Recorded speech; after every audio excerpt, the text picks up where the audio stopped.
Okay, so I promised that I would discuss Hamlet with you.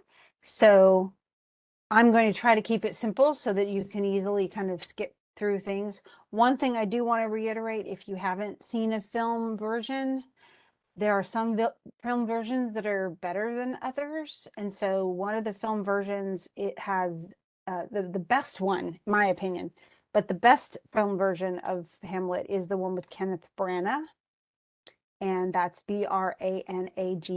He actually was, if you like the Harry Potter movies, he was the Lockhart, the Defense Against the Dark Arts teacher who was had all the pretty hair and the smile, and he was not a very good um, wizard, but you can look up Kenneth Branagh and Hamlet, and you're going to find it, and I think you can even rent it on YouTube, and it's not very much, but I own a copy, but there's no way for me to lend it to all of you, so, but that's the one I recommend the most. There's also the guy who plays Hamlet's uncle in that movie is Derek Jacobi, and that's Jacobe. And Derek Jacobi he also has a Hamlet version it's a lot older, but it was on PBS years and years ago, and so I'm sure you'd be able to find it too. But it's good. I don't suggest the super, super old movie version. It's not very good. And I don't suggest the one with Mel Gibson in it because they take a lot of liberties and they cut out a lot of it and switch around scenes, and that can actually mess with your interpretation of it. So I'd rather you pick one that's closer to the actual original text if you're going to watch it. But honestly, you could read this out loud and you'll be okay. I'm going to kind of go through a little bit so that you have an understanding. You can go, okay, that's what was supposed to have happened in that scene and things like that. So it's going to be pretty brief. I'm not going to read through the play or anything, but you should be able to read the play in like 3 hours at the most. Hopefully you've read it already because the journal is due tonight. But if I can post this, I will. And I mean, maybe it'll give you guys an advantage. I don't know. But if you're having any issues with Shakespeare in particular, this may help you. But if you've already read it and you've already turned in your journal, that's cool. I just want you to turn in the journal. Even if you get some things wrong, it's okay. That'll give me a chance to give you feedback on that stuff. Okay, so Hamlet is a king. He's actually not well, there is a King Hamlet. There was a King Hamlet, but then his son is Hamlet the second or something. And Hamlet, this is, even though this is a British play, this was written for a playhouse in England at the time of Queen Elizabeth. It has a lot of Italian influences, even though it is set in Denmark. Now, the reason it's set in Denmark is because it's based on a story. And the story of Hamlet it's like Romeo and Juliet. There's actually a Romeo and Juliet source that's Italian, and that's why he sets it the way that he does. And he's using a lot of other sources. He also writes from classical sources, like the history of Roman emperors and stuff like that. So his play Julius Caesar is based on history books from that time period, and so is Antony and Cleopatra. So the truth is he based it on a lot of different time periods, a lot of different places, and so you never know what you're going to get. Some places actually play around with this because it's they change time periods, and that's perfectly all right. In Shakespeare world, you can make things into a Western if you want to. I've seen that badly done, but it is done. So in this case, though, they're in Denmark and they're at the castle, essentially the palace of the king in Denmark. But we start with an inciting incident. So we have this whole idea that there's this pathway to, and let me see if I can, let me do this for a second. I'm going to look up Freytag's pyramid. There we are. And it's Freytag's pyramid. You can see it from here. It's essentially, it talks about plot. How does a plot happen? But it's very much useful in a play, especially because the play is in a limited amount of time. And so kind of like, and we covered this, I think, with the Oedipus the King. So we kind of started with a play and now we're ending with a play, but it starts out with this kind of exposition. Here they call it an introduction, but it's the exposition. So it explains where we are, what's going, what's the state of wherever we are, the setting and everything. And then there's some type of inciting action or incident. And that's when things really start moving. And so then we have rising action, and most of the play is going to be rising action. And then towards the end of the third act or fourth act, especially in Shakespeare, because Shakespeare's 5 acts, then we have some sort of climax. In Hamlet, the climax is actually way late. It's far later than many Shakespearean plays, where we don't know what's going to happen until really pretty much the last scene, because we don't know how it's all going to turn out. But all the things are set in motion at that point, but then the climax is extremely late for Hamlet. And we'll kind of get to that. I'll try to explain where we are. And then we have the final action, the events, the falling action that kind of falls into place, and then the resolution where we know what happened to everybody. That climax, though, that moment, that point of no return is what it's also often called, is that moment when all the decisions have been made and everything is going to go forward. And you could argue where that is, but I'll tell you at least where I think it is, if that helps. Okay, so let's see if I can move so that I can see my stuff, because I need to get to the actual Hamlet. Okay, so we're back to Hamlet. So scene 1 involves guards. And it's just 2 guards meet each other, Francisco and Bernardo. And it's funny, they both have Italian names, even though it's set in Denmark. And then Horatio is also an Italian name, even though this is set in Denmark. Hamlet is not an Italian name. It's actually, you think about Hrothgar and Hygelac and all those, so it's very much a Germanic name. But all the rest of these people, for the most part, are Italian, which is really weird, but that's the way it is. So anyway, they're actually talking to each other, and then Marcellus comes in, and they're all talking to each other, and they have to recognize each other. So this is a time when there's distrust. These are active soldiers and watchmen, because bad things can happen. Denmark was not a place where nothing ever happened and war never happened. In fact, there's another person who's coming in, who's kind of a sidebar to this play, and that's Fortinbras. And he's going to actually attack. He's going to come and pretend he's just going through Denmark, but he's actually coming to try to take back lands that he thinks were not rightfully taken from his uncle, old Fortinbras. But Horatio, Bernardo, and Marcellus are all talking about something, okay? And Marcellus is the one who kind of recounts what happened. He goes, okay, so this is, and they already talked to, and Horatio is actually not just a guard, he is the best friend of Hamlet. And so something happened already. This is what Bernardo and Marcellus have already witnessed something, and they've brought Horatio, they've told him about it and brought him so that he could see it himself. Okay, so what has happened? It's the ghost of Hamlet, King Hamlet, the Hamlet who died, not the Hamlet who's like the namesake of the play, but not the son, but his father, who passed away, and he is no longer king, obviously. But what's weird is that, typically kings become, once they pass away, what happens? The oldest kid or son, usually a son, if there's no son, then the daughter, but the oldest kid becomes king. Well, what's weird though is that Hamlet's father dies. Hamlet does not become king. Hamlet's uncle, the brother of Hamlet the First, takes over the throne. Okay, and so that's weird. That would, for British people, who are used to kings and succession, that would be super weird. Why in the world is the uncle taking over and taking? I mean, because Hamlet is not a baby. He's not like 8 years old or something. Hamlet is a grown man. He was at college and stuff. He was at university, and so he should be, by all rights, he should be king, and he's not.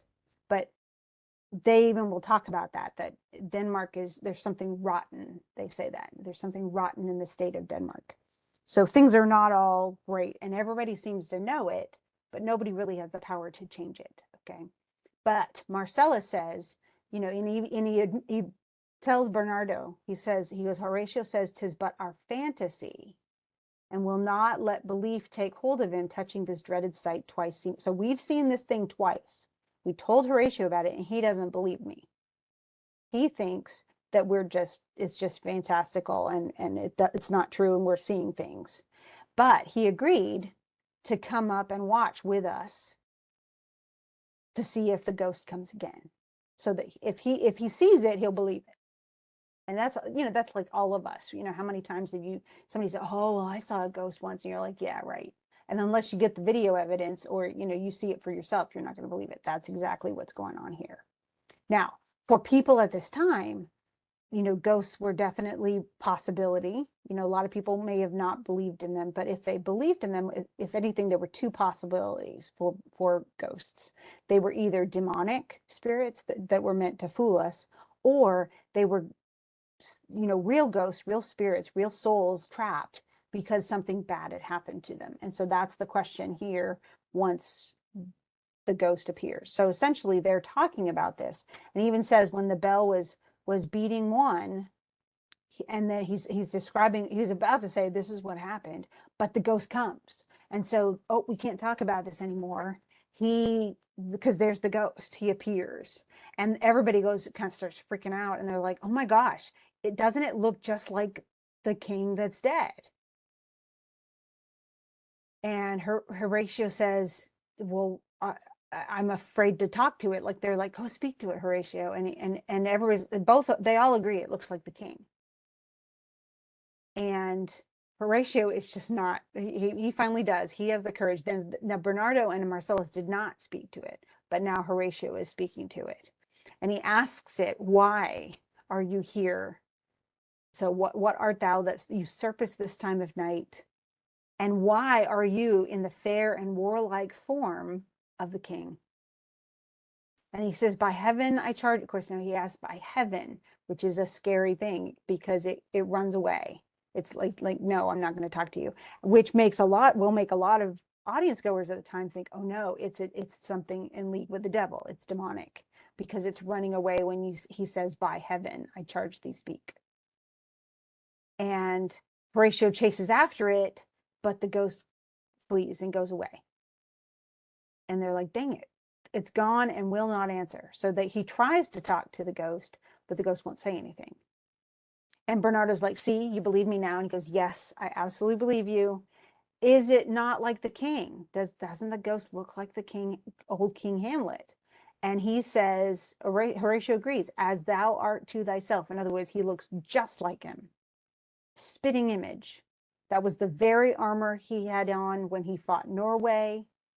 He so frowned he once when in an angry parley he smote the sledded Polacks on the ice. So that at war, it looked just like him at battle. In armor, sneering, angry, And so Marcellus says, look, he's already come twice. This is the third time. And Horatio says, well, this has to mean something. This bodes some strange eruption to our state. And so Marcellus says, okay, essentially, why is there canon going on? Why is everything so weird? Why is it that even on Sundays we don't rest? Why does it that we have all these tasks even on Sundays? Because that's supposed to be a day when so you can't even tell Sunday from the rest of the week.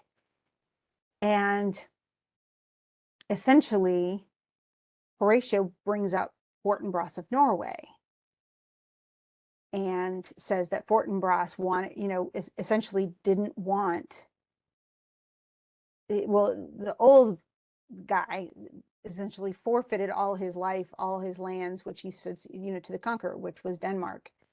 Young Fortinbras wants it back. And so that's why we're kind of like on military readiness, because that's going to mean, he's going to come, he's all angry of unimproved metal, hot and full, half in the skirts of Norway here and there, sharked up a list of lawless resolute. So he's acquired an army, and they think they're gonna attack Denmark. Okay, and so that's why we have all these military preparations.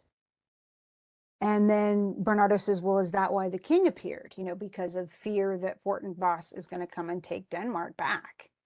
And he goes, I don't know.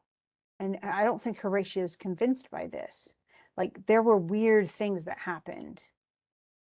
And he talks about the like essentially Julius Caesar falling, and that's one thing in Shakespeare's other play, Julius Caesar, when the Ides of March, the 15th of March, when Julius Caesar is assassinated in the Senate, there are all these weird portents that happen, and everybody's like, oh, something weird, weird animals in the sky and weird, animals giving birth in the streets, and blood raining down and weird fires and all. At least that's what part of the history says. And so he says, now it feels like that, like Hamlet's ghost is a harbinger of something, and it's bad. Okay. And here comes the ghost again. And the ghost would be fantastic. I mean, we wouldn't have like lights on it, because during the day the presentation would have just been daylight, but I'm sure they're covering him with like powdered stuff so he looks ethereal, and then it actually is motioning. And again, Horatio tries to speak to it. So this is all Horatio talking. But then the ghost comes in and he says, if thou hast any sound or use of voice, speak to me. If there be any good thing to be done that may to thee do ease and grace to me. In other words, if I can help you move on as a ghost, as a spirit, please help me. If you are privy to the country's fate, and if you can tell me what you know will happen and help us avoid the bad fate, please tell me. So it's in other words, no matter what the reason is, please speak to me. Okay. And then the cock crows. Well, that's usually a sign of what? Morning. So the ghost is leaving. The ghost won't stay. And so he only comes at night, which again is one of those things that makes him suspect. Is he only going to come during the demonic hours of night, when bad things happen? Or is he going to, what does that mean? Does that mean he's is he really the ghost of Hamlet's father, or is he something pretending to be the ghost of Hamlet's father? And even the fact that here, the cock crows, and Horatio says, then it started like a guilty thing, like it couldn't stay. And that's foreboding. That's actually a scary thing, because that means he might not be aligned with good power, but bad powers, evil things. And so essentially what they decide is Horatio is going to go talk to young Hamlet. And he's going to ask him, he says, maybe, he says, for upon my life, this spirit dumb to us will speak to him. So he's going, it won't speak to me, but maybe it'll speak to, if this is the real Hamlet, King Hamlet, maybe King Hamlet will speak to his own son, or he wouldn't speak with the guards or speak with Horatio. Okay, so they're going to go get him, and they're going to bring him back the next night. Okay. And so the Marcellus, everybody's all cool with that. Now, the very next scene goes even more wrong. Essentially, we have the scene, and remember, we just barely got told King Hamlet died. And then we already found out that, essentially Hamlet is not king. Instead, King Claudius. The Claudius is the elder Hamlet's brother. And not only is he king of Denmark, but we find out something else. He just married Gertrude, who was King Hamlet's wife. Now, to us, okay, it's not great. It's not a great thing. Your brother dies, and then you marry your brother's wife. That's creepy, okay? In Shakespeare's England, it was incestuous, because once you married the brother, you became the sister of that person. And so, if she married King Hamlet, then that would mean she and Claudius were brother and sister, according to the law. And so now we did have people break that rule.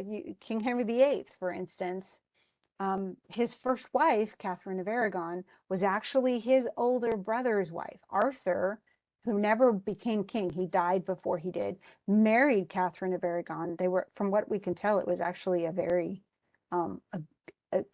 an amicable marriage. They liked each other. But then he passed away before Henry VII died. And so Arthur passed away, and then there's so much for Arthur, he can't be king. Well, King Henry VIII takes the throne, young man, younger than Catherine of Aragon, actually, but he ends up marrying Catherine of Aragon. Well, to Elizabethans, that's incestuous because he's marrying his brother's wife.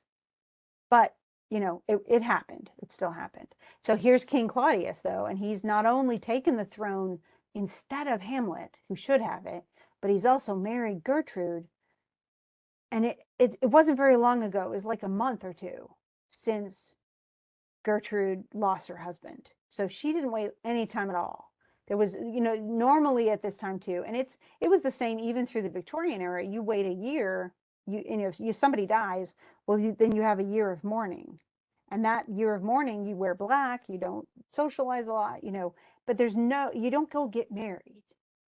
You have to mourn the person first. So should they be getting married at this point? No. In fact, even within a family, if somebody's affianced and they're going to get married, say in May, but the dad of the family dies in February, the earliest they would get married is the following February. Like they would put off a wedding. But in this case, that's not at all what they did. They literally, people came for the funeral and they ended up staying for the wedding, which is really speedy and suspicious. Okay. So the king even says, he goes, though yet of Hamlet, our dear brother's death, the memory be green. So in other words, though he just died, like we're still in mourning for King Hamlet. And our hearts, of course, are in grief, which when you see his speeches, I've seen this production, all these different productions so over. And it is so obvious that Claudius is not even remotely grieving for his brother. But he goes, and our whole kingdom is contracted in one brow of woe. Yet we thought it was wisest to sorrow, think on him together with remembrance of ourselves. And so we decided to just kind of expedite everything or expedite things. And let's, on the tail of that sorrow, create joy by marrying his wife. So therefore, our sometime sister, now our queen, there's that reminder of the incest, has married us. So we're all married. So there was a mirth in funeral and a dirge in marriage. A dirge is a funereal march, and mirth is, of course, joy in a funeral. And it's like, oh my gosh, it's just very weird. So in other words, yay, let's be happy and congratulate us on our marriage. And then he also talks about young Fortinbras, that whippersnapper who wants to come by and attack. That's why they're all militarily ready. And he talks about, he goes, he's pestered us, but he says, essentially, we've written to the uncle who's in charge and said, look, this is what we heard. And could you please stop your nephew from doing something stupid? Okay. And so they're sending a letter right now to Norway saying, can you please keep that little kid in check, essentially. Okay. And so they're doing business. This is like holding court with his new wife, who he just married. Okay. Now think about Hamlet. He is this kid, and he's here. He's kept himself apart, and he does in the movie. It's really well done because everybody's in these bright pastels and everybody's joyous, and there's little flower petals everywhere. And Hamlet's in all black of mourning because he's mourning his father, who's only been dead like a month or two.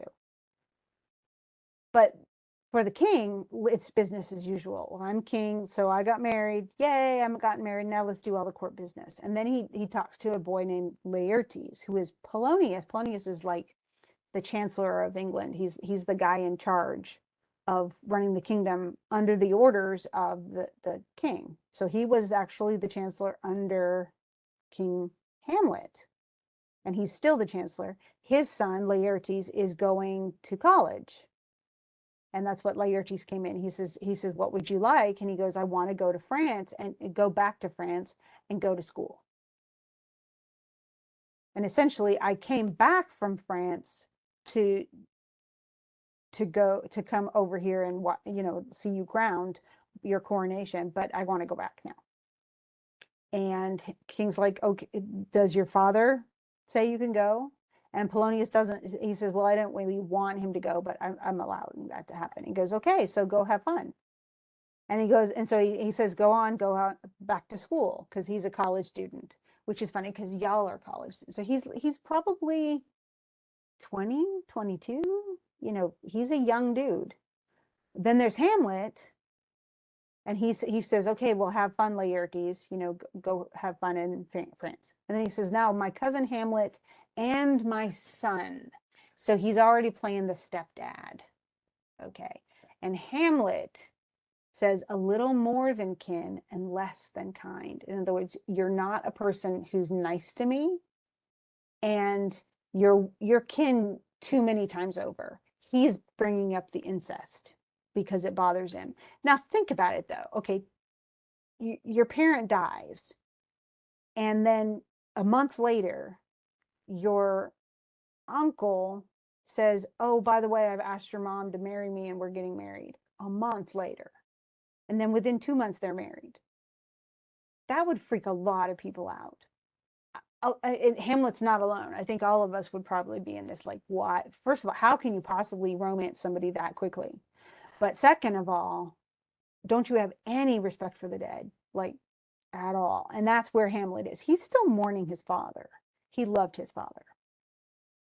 So, and so the king, though, is like, why are you still sad? Like, why didn't you get over it? And Hamlet's like, no, I'm not going to even answer that. Why, you know, I feel like I'm too much in the sun. It's a play on words. He's too much the sun, S-O-N. So he's being too much dadded, and he doesn't want to have another dad. He lost the father that he did have. Now, Queen, this is his mom who lost her husband. And she's like, oh, come on, you know, cast thy night, stop wearing black and be chill, you know, chill and happy again. Do not forever with thy veiled lids seek for thy noble father in the dust. All that lives must die. This is not a mourning wife. This is not at all a mourning wife. She is not, oh, well, you know, your father was so dear to me. He says, well, she says, well, everybody dies. Dying is common. All that lives must die. That's not the voice of a woman who loved her husband. It's just not. And he says, aye, madam, it is common.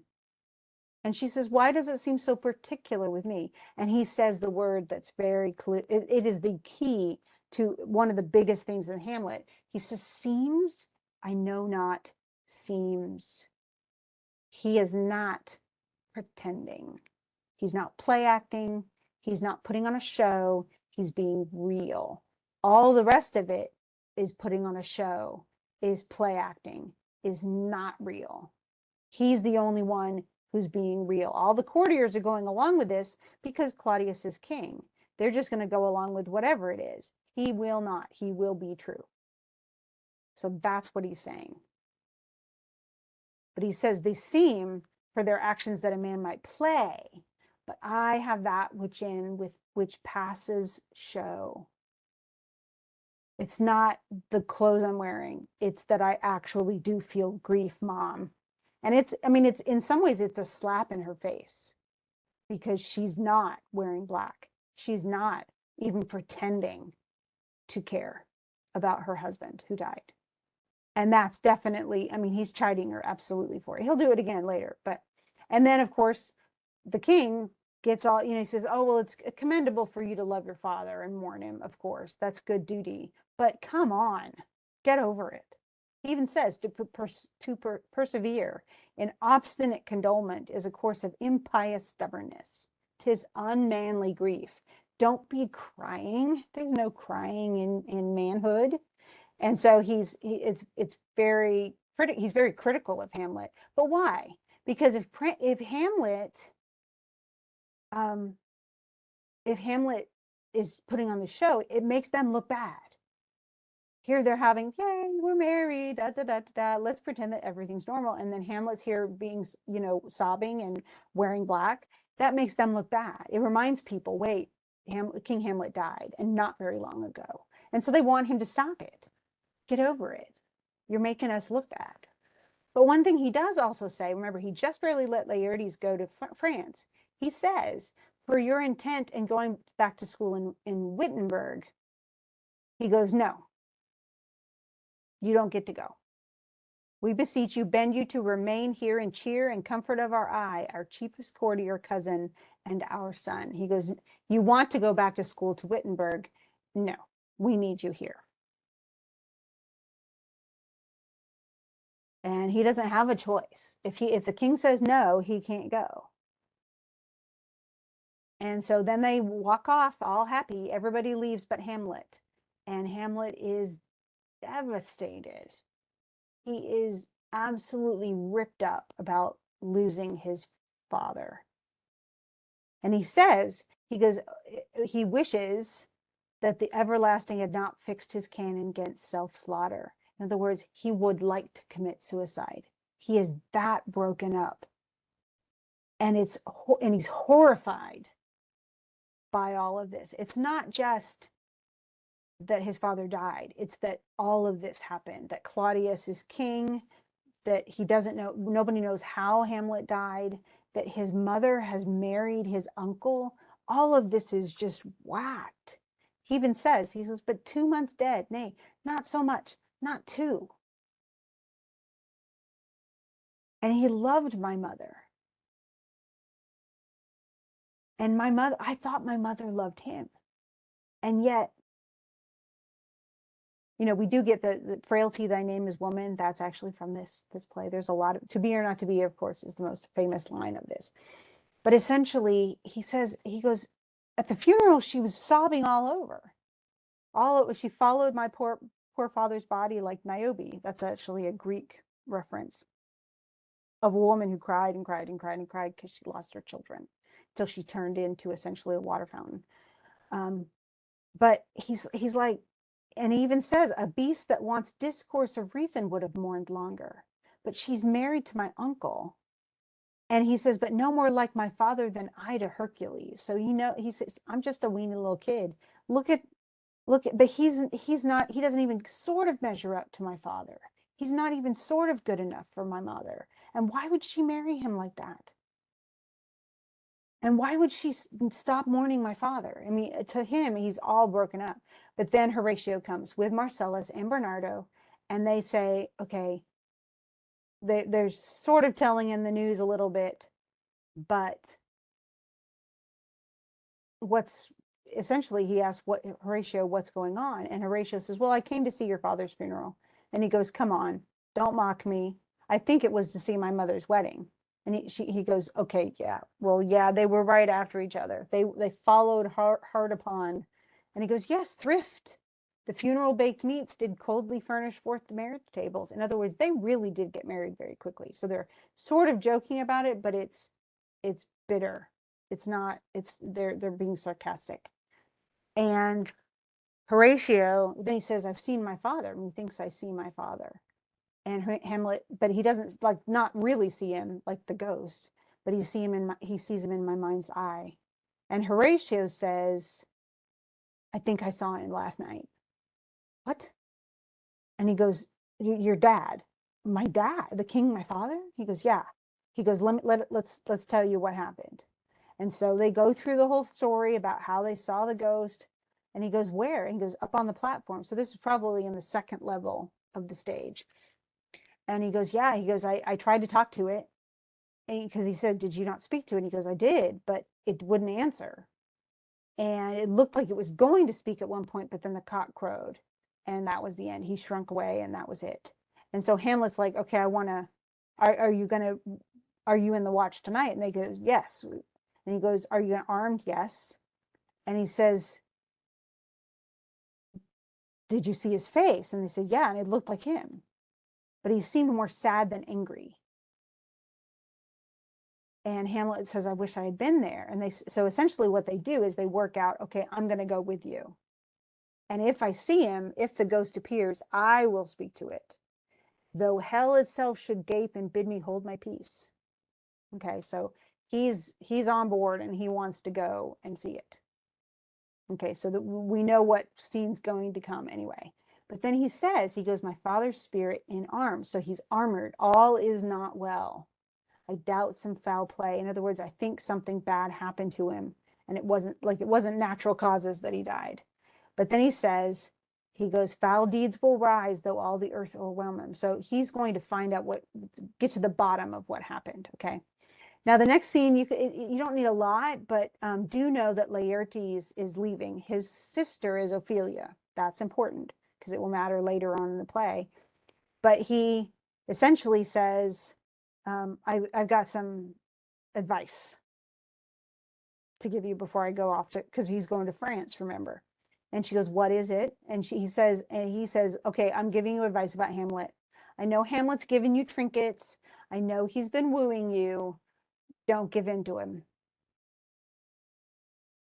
because he's still a young man. He's not going to be, his love is not going to be permanent. It'll be sweet but not lasting. And she's like, really? That's all it's going to be? And he goes, no. He goes, because perhaps he loves you now, but you must fear his greatness weighed. And that's because he's prince. His greatness weighed, his will is not his own. In other words, he won't necessarily get to pick who he's going to marry. He may not be able to choose that at all. And so if his choice is chosen for him, he may not be able to pick you. So even if he says he loves you, don't believe it.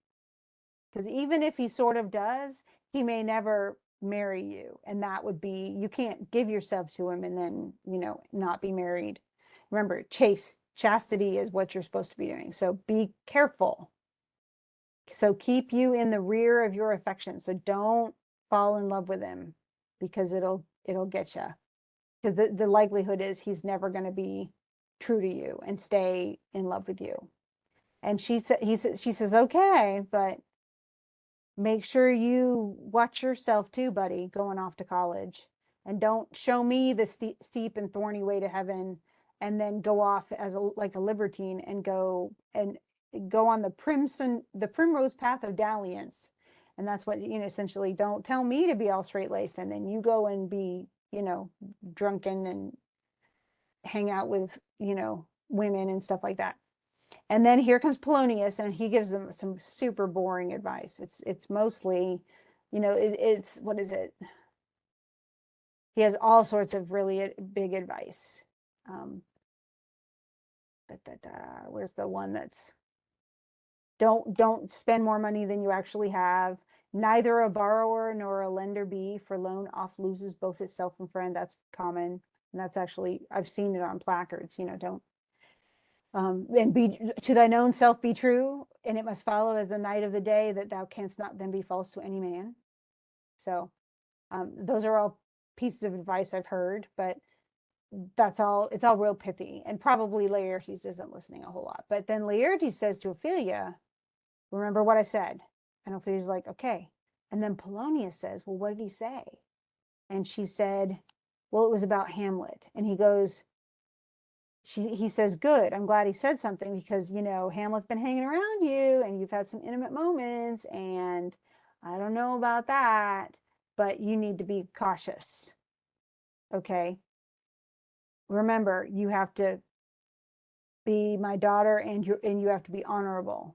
And then he says, what is actually between you and Hamlet? And she says, well, he's given me a lot of like signs of his affection, like gifts and things like that. And he goes, like, do you believe what he's giving you? And she goes, I don't know. And he goes, okay, think yourself a baby and don't think that all that stuff is real. Because if you do and you give yourself to him, then we'll all be fools, including me. It'll make me look bad. And she says, but he's importuned me with love in honorable fashion. Uh-huh. And Polonius doesn't believe it. And he tells him, in fact, he eventually says, he goes, this is not going to work.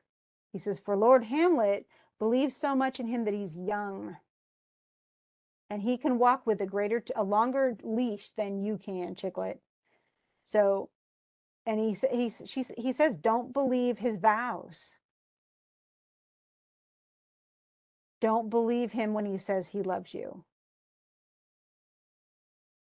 And he says, eventually he says, from this time forth, don't spend any moment of leisure alone with him, and don't give words or talk with the Lord Hamlet. In other words, stop seeing him.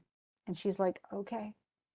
So then we get on the battlements, and here's Hamlet, and it's very cold, but here come, they hear the trumpets, and it's the king partying. So he's drinking, he's probably getting drunk, and I guess he does it a lot. So, and many people don't like it. It's not just Hamlet who doesn't like it, but many people think there's something wrong with him. All he does is carouse and party, and he's not going to be a very good king. But then here comes the ghost, and Hamlet is absolutely overwhelmed because it is absolutely his dad. Looks just like him, and it's horrifying and beautiful, and it's all those different things when you see a loved one and you're just like, oh my gosh. But then it asks, it makes him ask, well, why are you here? And the ghost actually motions for him to follow, because it's only the ghost is only going to speak to Hamlet. And Horatio is trying to get them, he's like, don't follow him, don't follow him. It could be something bad. And he's like, no, I have to follow him. I have no choice. And he says, but what if it ends up, harming you? Like you follow it and you end up, in a bog or something. What if it makes it so you die? And I says, I don't care. I have to follow him. And so they do. They leave. They try to actually stop him, and he will not. They hold hold him back. And he's like, if you don't let go of me, I'm going to kill you. He's that desperate to see the ghost. So he follows him. Then the ghost and Hamlet talk, and the ghost does finally speak. And he says, pity me not, but lend thy serious hearing to what I shall unfold. And he says, I'm bound to hear. And he goes, so art thou to revenge. So this is a revenge play. And he says, I am your dad. Okay. I can't tell you what it's like where I am now in the afterlife, but it's not good. It would be harrowing if I told you what happened. But that's not the real important thing. But listen, if you ever loved me, revenge my foul and most unnatural murder. And he says, I'll revenge you. He goes, good. He goes, now Hamlet, listen, 'tis given out that sleeping in my orchard, a serpent stung me. So that's the purported reason why King Hamlet died. Okay. So all of Denmark thinks, oh my gosh, wow, he was bitten by a snake and died. But no, that didn't happen. But the serpent that did sting thy father's life now wears his crown. In other words, the king is my murderer. My own brother killed me. And he calls him incestuous, which again, remember, he married Hamlet's wife. That's incest. Adulterous. So he's sleeping with people he's not married to, which suggests maybe he and Gertrude might have been sleeping together before Hamlet was dead. We don't know. That never really gets resolved. Is it a possible thing? Could they have interpreted it that way? Yes. Any director could interpret it that way. But essentially he says, he goes, I thought, everything was good, but lust took him over, and sleeping in my orchard, your uncle, my brother, came in when I was taking a nap and took the juice of cursed Habona in a vial and in the porches of my ears. So he dropped that poison into the man's ears, and it coursed through his body and killed him. It was horrifying. It was horrible. It was, and then he died. And now, and he says it was horrible, and the problem is too, is when he died, because he was not given last rites, all of his sins at that point that had not been cleansed were on his head, and so he is now tormented because he wasn't able to be cleansed. And that's actually a very Catholic way of thinking, which is funny because Shakespeare was supposedly a Protestant. But it's still there. And there are a lot of Catholic ideas in this, actually. It's still Christian, but essentially the assumption was that if you weren't cleansed of all your sins before you died, then you would at least go to purgatory, if not to hell. because you had some sins still uncleansed from you. You hadn't confessed him, and then a priest hadn't, taken them off of your head, essentially. So he says, he goes, let not the royal bed of Denmark be a couch for luxury and damned incest. In other words, don't let this happen. He killed me. You got to take care of him. And he's like, okay. He goes, oh my gosh. He goes, I absolutely remember you. I absolutely would, will avenge you. Loves his dad. And he's angry at Gertrude. I can't believe she did this. And then he gets mad. Oh, villain, smiling. That's Claudius. So he's furious. And he swears it.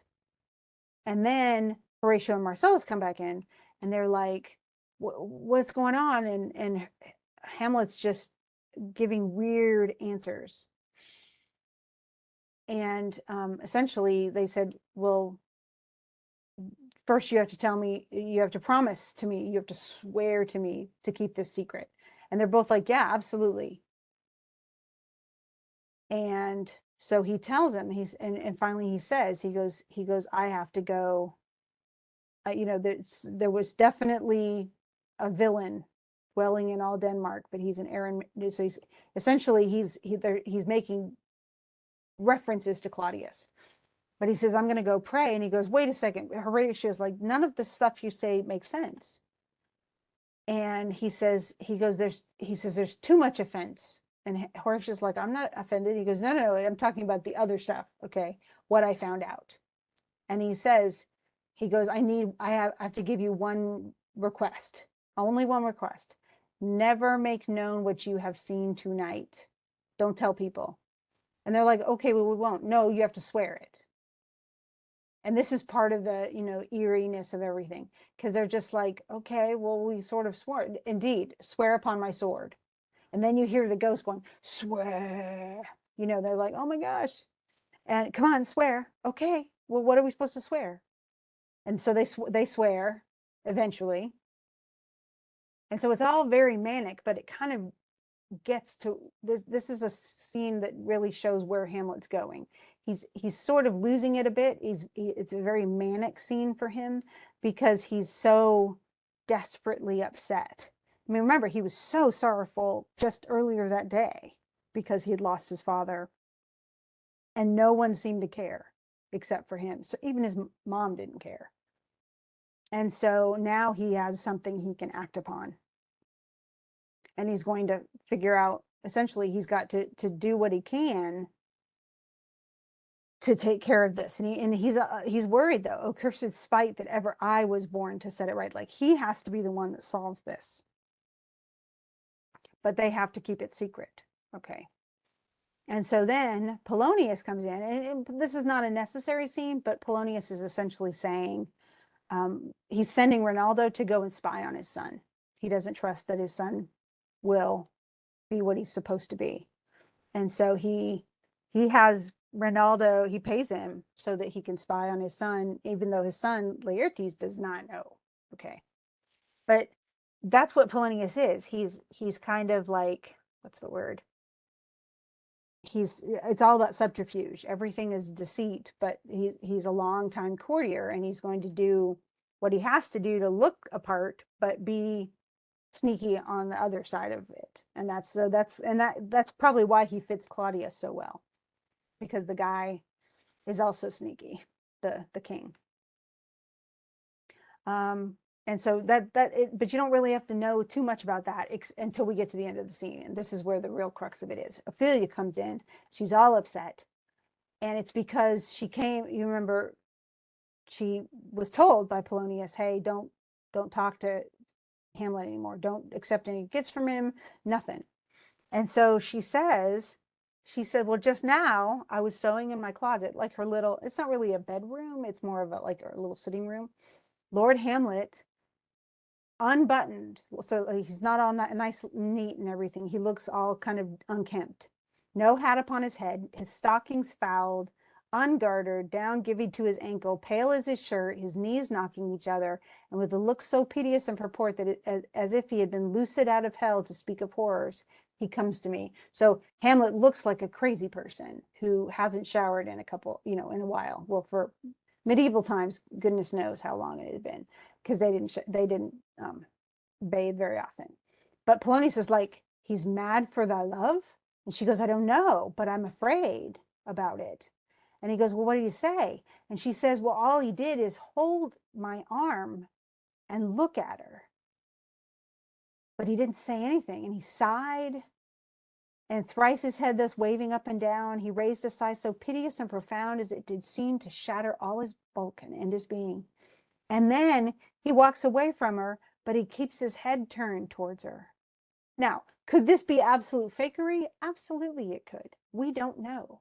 But Hamlet is going to be, from this point, very unpredictable. There are times he's going to play a mad person because he's trying to throw Claudius off the scent. There are other times he really is crazy, or at least he seems to be emotionally upset to the point of not being rational. And we understand this. I mean, certainly with mental illness, you think about just anxiety, how this can cause a problem. But depression can affect how we behave. It can affect how much we sleep. Not sleeping can affect all sorts of stuff. So he kind of goes downhill as we go. But essentially what Polonius decides is, wow, Hamlet's in love with Ophelia. I took Ophelia away from him, and now he's going crazy. It's not the king dying, it's Ophelia that's really made him lose his I don't know, bearings or something. But Ophelia's like, okay, well, I mean, he even said, he goes, so did you do what I said? And she goes, yeah, I did exactly what you said. I repelled his letters and denied his access to me. So I wouldn't see him. I refused to see him, and I wouldn't accept his letters. I sent them all back. And he says, that hath made him mad. And he goes, man, he goes, I really didn't think he loved you that well, but I guess he did. Let's go to the king and tell him, and we'll figure this out. So then here come king and queen in another scene.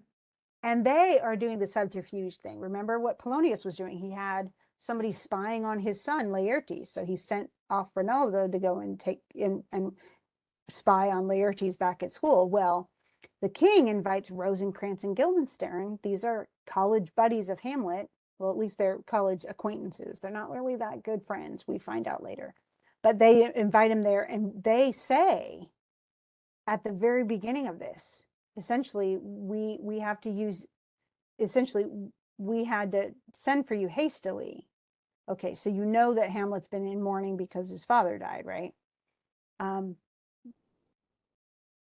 he says what it should be more than his father's death. We're trying to figure out why he'd be so upset, because it can't just be his dad's death, which could it? It absolutely could. It could so be dad's death. I mean, of course it is. The whole idea of somebody getting over being, grieving.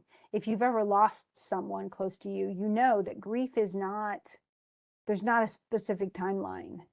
And some people grieve for years, and especially losing a parent or a child, that grief could go on for a lot longer than a year or two.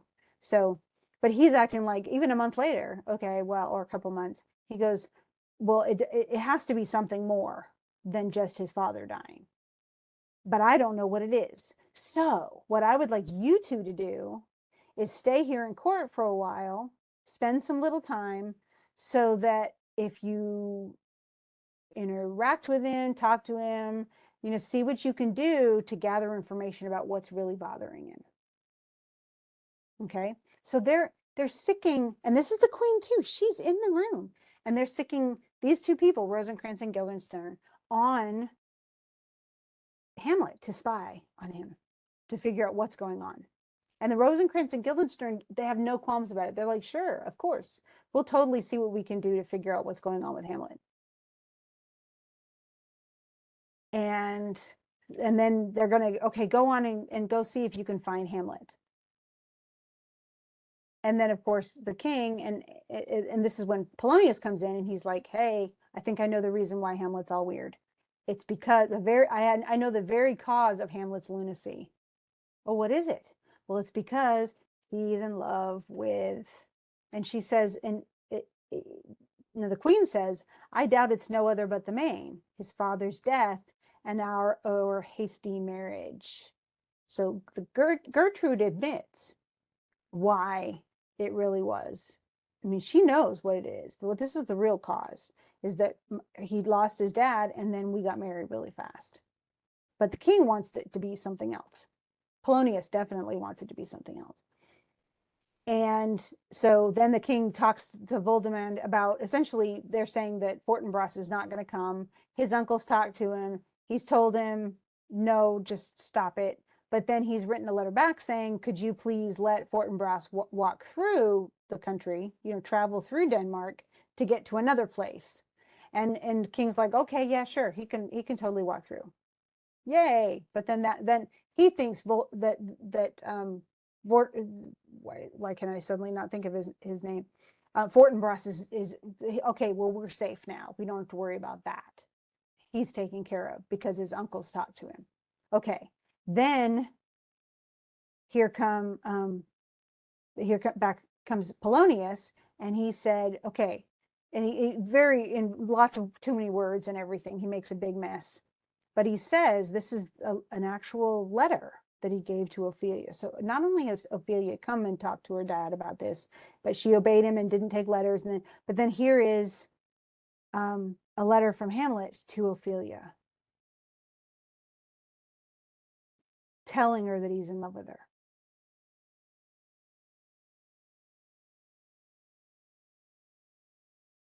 And he says, this in obedience my daughter showed me. Now think about this too. Okay, when I wrote letters to my husband before we were married, he didn't show those letters to anybody else. And yet Ophelia is taking very intimate love letters. I mean, he's not being like graphic or anything, but it definitely that I love you. Okay, he's saying, I love you, Ophelia. I love you best, oh, most best, believe it, adieu, thine evermore most dear lady, whilst this machine is to him, Hamlet. So he's like gushy love letters. And she gave them to her dad.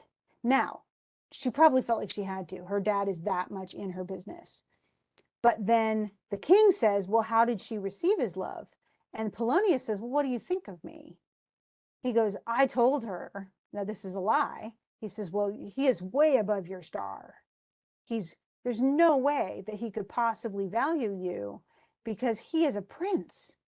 This must not be, we can't encourage this. And then I said, don't see him, don't take his letters, blah, blah, blah. And so she did that. And he fell into a sadness, then into a fast, then into a watch, then into a weakness. And of course, he fell into a depression and became a lunatic. Okay, now he's mad, but it's all because he really loves Ophelia. And I told her that she couldn't see him. And so now he's gone off the deep end. And they said, wow. And the king even says to the queen, do you think that's this? And she goes, well, it could be the reason. And so they're going to test it. So Polonius even says, at such a time, I'll loose my daughter to him. In other words, I'll set her loose, and we'll see what he does when he addresses her directly, when they're intimate and they're together. Be you and I behind an arras, then. That just means behind a curtain or some type of screen. It's very common in Shakespeare, honestly, in all of these plays, all the way through the 19th century.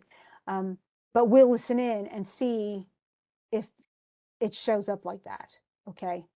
See if it's because he's in love with her. And okay, let's do that. And so immediately, this is all in the same scene. Here comes Hamlet reading a book, and everybody goes and hides. Okay. And Polonius stays, and he's like, do you know me? And of course, Hamlet pretends he's mad, but he's really mocking the guy over and over again. And then he says, have you a daughter? And Polonius says, yeah. And he goes, let her not walk in the sun. Conception is a blessing, but as your daughter may conceive, friend, look to it. In other words, don't let her be out in public because she might end up getting pregnant by someone. And he's like, what? Wow, he's really harping on my daughter. And so eventually Polonius is like, okay, I better go. He says something's going on with this. And he goes, okay, well, bye, like this. And then here comes Rosencrantz and Guildenstern. And they're like, hey, it's so nice to see you. And how are you doing? He's all happy to see them, really. And then he finally says, once he's doing it, he goes, "What news do you have?" And he goes, "None, but the world's grown honest." That's what Rosencrantz says. And he goes, "Oh, no. Then doomsday is near." But he says, "Your news is not true." And then he finally says, "Well, but what have you deserved at the hands of fortune that she sends you to prison hither?" In other words, why have you come here? And they say, "Prison?" And he goes, "Well, Denmark's a prison." He goes, "Then is the world one?" He goes, "A goodly one." "Okay, but we don't think it's a prison." He goes, "Okay, great, but well, we can argue about that." But then he goes, "Okay, yes, but why are you here?" And they don't really answer. And so he's joking about it and stuff like that. And he goes, he says, "But in the beaten way of friendship, what make you at Elsinore? Like, but why really are you here?" "To visit you, my lord, no other occasion." And he goes, "Really?" And then he says, "Were you not sent for? Is it your own inkling? Is this a free visitation?" And then he says, "Come, come, deal justly with me." Like he knows they're not answering, and that's suspicious. And Guildenstern says, "What are we supposed to say?" And Hamlet's like, "You were sent for. And there's a kind of confession in your looks which your modesties have not craft enough to color." I know. So he figures out really quickly, the good king and queen have sent for you. And he goes, "But why would they do that?" And he goes, "Well, that you have to tell me." And he says, "But you have to be honest with me." And they're like, "Well, what are we supposed to say?" And he says, "If you love me, hold not off." In other words, I know you're lying to me. Why are you lying to me? Why aren't you honest with me? And then Guildenstern says, "We were sent for." And he goes, "Let me tell you why." And he says, "It's because I'm not happy. And I haven't been happy of late." And that worries them. And they're all like, but I just can't find happiness right now. And so he says, essentially, I just haven't found anything lately that can make me happy. And Rosencrantz says, "Well, there's players on the way. There are some actors, an acting troupe that's coming." And he goes, "Oh, cool. Well, maybe we can do something with that." And Rosencrantz and Guildenstern think, "Okay, well, we're going to make him happy. We're going to get him cheered up, and then we can go back to school or whatever." And so that's what the plan is. They're going to go, um, essentially, they're going to go and get the players to come in and put on some plays and stuff like that. And so then there's a flourish for the players, and um, then here comes Polonius again. And that's when he starts, he's playing at Polonius, because Polonius is a courtier and he's going to say all these nice things and be very gratiating and stuff, but he's a conniving jerk too. And so essentially, and he goes, and Hamlet even makes a reverence. What a treasure had you?" And he goes, "What treasure had he, my lord?" And he goes, "Why, one fair daughter and no more, the which he loved passing well." And Polonius is like, "Oh my gosh, he's still talking about my daughter." And so, but he's keeping that up, like making it seem as if we don't know.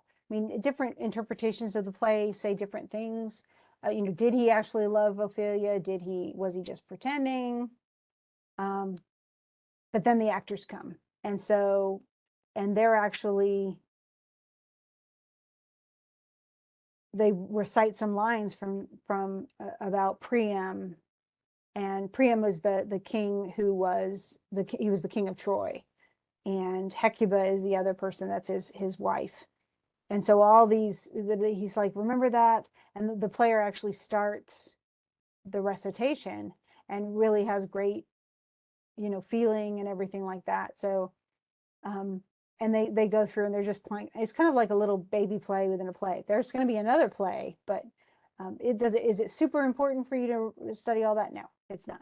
So, but then finally, the players leave. They're gonna he sets up with them. We're gonna do the play, The Murder of Gonzago, and in The Murder of Gonzago, literally, he's murdered by putting poison in his ears. So he's going to create a play that looks just like the actual murder that happened. Okay, because in some ways he's trying to make sure that what the ghost said is true. Like I need to make sure that Claudius actually did the things that he said he did before I go and kill him. Okay.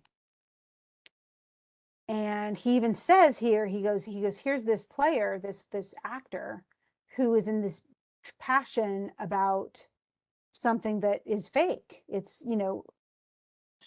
an ancient, tragedy about Troy, and yet he has tears in his eyes and everything.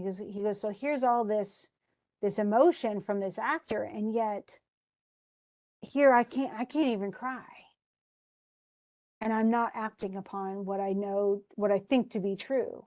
I, a dull and muddy-mettled rascal, peak like John o' Dreams, unpregnant of my cause, and I don't say anything. I don't openly stand up to Claudius and tell him, you're a murderer. And he says, am I a coward? Yeah. He feels like a coward. Now, why does he not act? Why doesn't he just go in and kill Claudius immediately? Well, because he's unsure. What if the ghost is wrong? What if what the ghost sent? What if he was demonic? What if this is a lie? But at the same time, he feels like his father really was murdered, and so he's like, "What am I supposed to do?" And he feels caught by all of the things that are being asked of him. He's not a murderer. He's not a violent man. He's not a warrior, and so he doesn't know what to do. So he really is, he feels like he's at an impasse. Like, what am I really supposed to do? I'll try to make this as fast as I can. So then essentially what happens is Rosencrantz and Guildenstern said, we still don't know what's going on, but he likes to play. He liked it when the actors came. Okay, good. Then we'll watch a play. That'll be cool.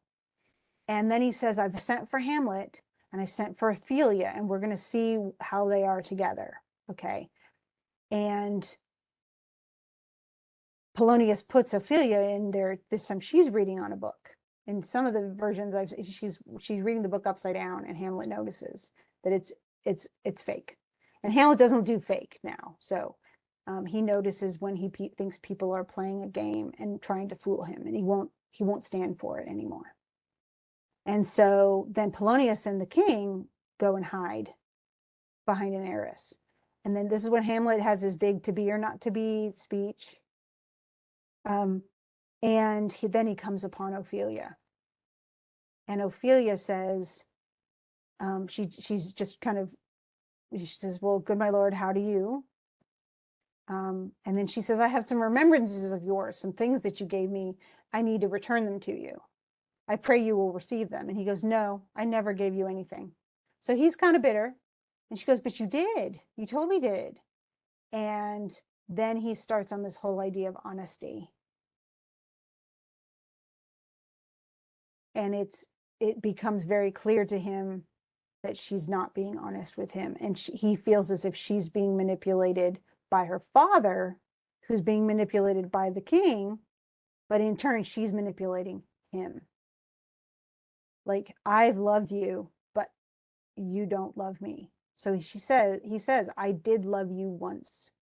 And she says, you made me believe so. And he says, well, you shouldn't have believed me. I loved you not. And she says, well, I was the more deceived. Now he says, get thee to a nunnery. And people have said, oh, well, that means he wants her to get to a whorehouse. That's what actually, no, I think he actually is saying, don't get married. Go hide in a nunnery and be safe, because you don't want to have kids. And this whole world is so corrupt. We shouldn't have children, which is, a lot of people are saying that today. Well, everything's falling apart. I don't want to have any kids. So, Hamlet kind of speaks to this generation, I think, in some ways. Like, the world's so bad. How are we going to, rise above it? So essentially, he says, it goes, no matter what you do, if you get married, you will not escape this. This will all get you. Or if you have to marry a fool. but better if you don't. Just go to a nunnery. And then she thinks he's just gone mad. And he says, it hath made me mad. Some people have him actually like go down and like shake her by the arms. And then he says, I say we will have no more marriage. Those that are married already, all but one shall live. Who's the one who will die? Well, that's Claudius. The rest shall keep as they are. And she thinks, wow, he's gone off the deep end. And she's crying. And the king comes out and he goes, I don't think so. I don't think this is Ophelia, because he seems like he's just really off the deep end no matter what. And she's just the victim, yet another victim of his madness. But he says, from what some of the things that were said, he has misgivings that Hamlet definitely wants. He has something against Claudius. So that all those different things that he said, Ophelia didn't get it because she doesn't know what Claudius did. Claudius does get it. And he says, essentially, he says, I'm going to send him to England, and maybe some of this stuff will get settled because he's away from here. Okay. And Polonius is like, cool. Okay. But I still think some of it has to do with Ophelia. And he says, you don't need to tell us what Lord Hamlet said. We heard everything. Because remember, she's there as kind of a, not a decoy, but somebody, she's there to get information. And so they were listening to everything. Okay. And then essentially Gertrude's going to talk to him. And if she can't get through to her son, then they'll send him to England. Okay. So then Hamlet's working with the players and talking about essentially how to act, which is really interesting. But then here comes Horatio, and Horatio says, okay, I really have a question. Hamlet essentially tells Horatio, he goes, let's look at the king and queen when the play happens. Okay. And this is, we have to watch the people watch the play. Okay. Because we have to see what is it that, do they sound guilty? Do they seem like, does the play bother them? Okay. And so then the king and queen come in, and the king's like, how are you doing? Oh, I'm great. I'm great. And Polonius claims he was a good actor, not that that matters a whole lot. But then Hamlet sits next to Ophelia, and he starts flirting with her, and in very bawdy fashion. And it's really not great. It's not a great thing for him to do, and it makes her very uncomfortable. And then he says, look how cheerfully my mother looks, and my father died within these 2 hours. Now, of course, that's way overstated. And she goes, well, no, it's more like twice 2 months, my lord. And he goes, really? Of course, now 4 months is still not very much time, even if it is that long at this point. But he says, I mean, he's playing around with it. And then they have a dumb show. This is just like a pantomime where there's no speaking. They just come in and they describe it all. So, the king lies down. She sees him asleep. She walks away. Here comes another man, takes off the king's crown, kisses it, pours poison in the sleeper's ears, and leaves him. And the queen returns, finds the king's dead, is all upset, and then they carry the body away. So this is the mummer's play. They can call it that way too. So it's no speaking. And Ophelia's like, what does that mean? And he says, well, this is pretty much the argument of the play. This is what the play is going to be about. Okay, that's very common. And so he says, okay, and he kind of gives a play-by-play while they come in. So here's the prologue, and here comes the king, and he's like, oh, essentially we've been together all this time, my queen. I love you so much. And she's like, oh, I love you forever. Don't worry, and don't just trust me, because I'll love you forever, and nothing, my love is always going to be proof, and I'll never give up on you, blah, blah, blah. And he goes, Faith, I must leave thee, love, and shortly too. So it's all just people love, oh, that's okay, take a nap. He says, he goes, I'm going to take a nap. He goes, oh, confound the rest. Just such love must needs be treason in my breast. So he's saying, if I ever leave and I die, marry someone else. She goes, no, I never will. I will never love a person like the way I love you.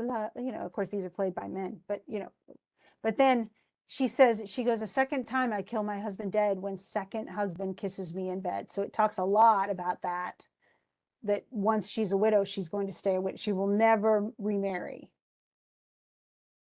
Okay. And then they're speaking in this very formal way.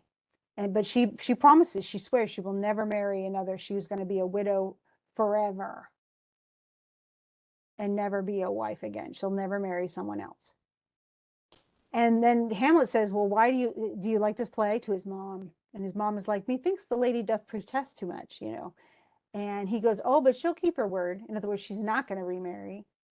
And the king says, is there no offense in this? And he goes, oh, no, just poison. Just, it's all in jest. And he says, what's the play called? Well, it's Murder of Gonzago is the play. But he goes, the mousetrap, because he's trying to catch the king and queen and prove their guilt. Okay. And so they're still kind of talking while the play is going on. And then here comes Lucianus, the bad murderer dude. And he's coming by and he goes, I'm going to, you know, now I have this poison and I'm going to poison the king. And he pours the poison in his ears. And then Hamlet says, he poisons him in the garden for his estate. His name's Gonzago. The story is extant and written in very choice Italian. You shall see anon how the murderer gets the love of Gonzago's wife. And at that point, the king stands up. And the queen says, are you okay? And he goes, give me some light. And the king gets up and leaves the theater. And Hamlet and Horatio both agree, oh my gosh, he absolutely is guilty. Do you see what he did when I said that he would marry that this guy was going to marry the queen? I can't believe it, but they're so guilty. And then Guildenstern and Rosencrantz come in, Rosencrantz and Guildenstern, whatever. And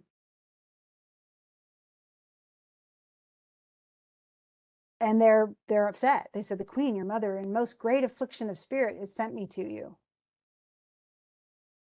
And he's like, she's calling for you. She wants to speak with you now. And he says, I can't come.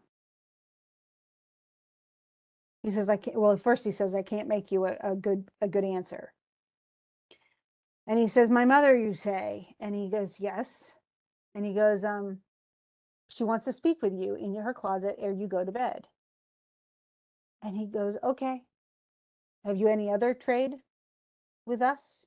Have you any further trade with us? And he goes, my lord, you did once love me.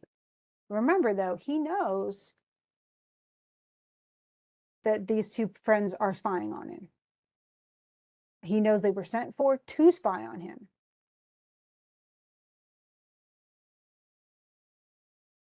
And they're still trying to wheedle at him and say, you need to go see your mom. You need to go talk to your dad. You need to blah, blah, blah. And he's not my father. But then he says, he takes a recorder, one of the musical instruments, and he keeps handing it. He points to Guildenstern and he goes, try this. Try playing this. Will you play upon this pipe? He asks him. He goes, no, I can't. He goes, no, please. He goes, no, I can't. He goes, I don't know how to play the pipe. He goes, it's as easy as lying. Give it breath, give it breath with your mouth and you're going to play beautiful music. And he goes, but I cannot command, but these cannot I command to any utterance of harmony. He says, I have not the skill. He goes, so you can't play this pipe, but you would play me.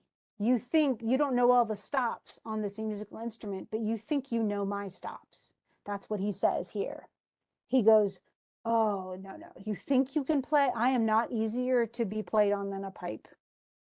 Call me what instrument you will, though. You can fret me, but you cannot play upon me. So in other words, no, you can't. You don't know my stops. You can't manipulate me.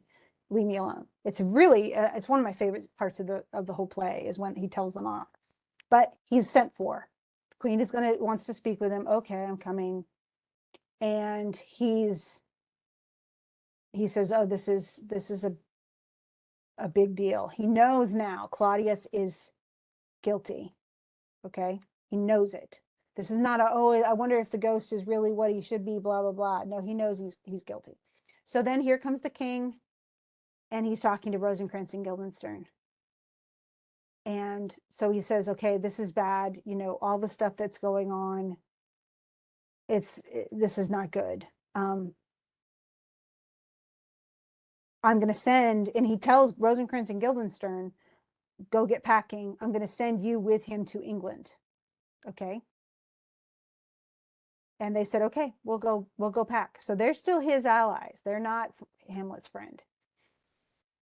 And then Polonius tells him, oh, I've sent for him and he's going to go to his mom's closet and talk to her. She's going to talk to him first. And he's like, okay, great. And then he says, man, my offense is rank. It smells to heaven.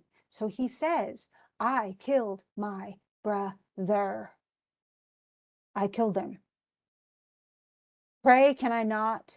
Because again, you know, he might have guilt, but he's not going to give up all the things that he got.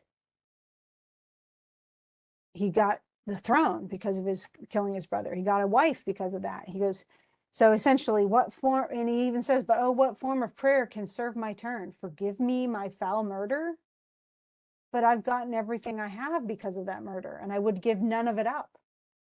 So why would God forgive me for that? So he starts to kneel though, and he's going to pray. He goes, well, let me see what I can do to pray to the angels. And Hamlet comes in, sees him. He's going to kill him right then. He's going to kill Claudius. And he's just in the middle of it. He's like, oh, okay, I'm going to kill you. And then he's like, crap.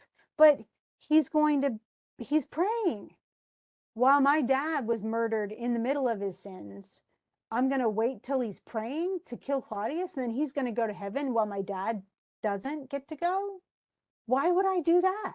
So this is, again, a very Catholic thinking. But he says, he goes, okay, so the guy kills my dad.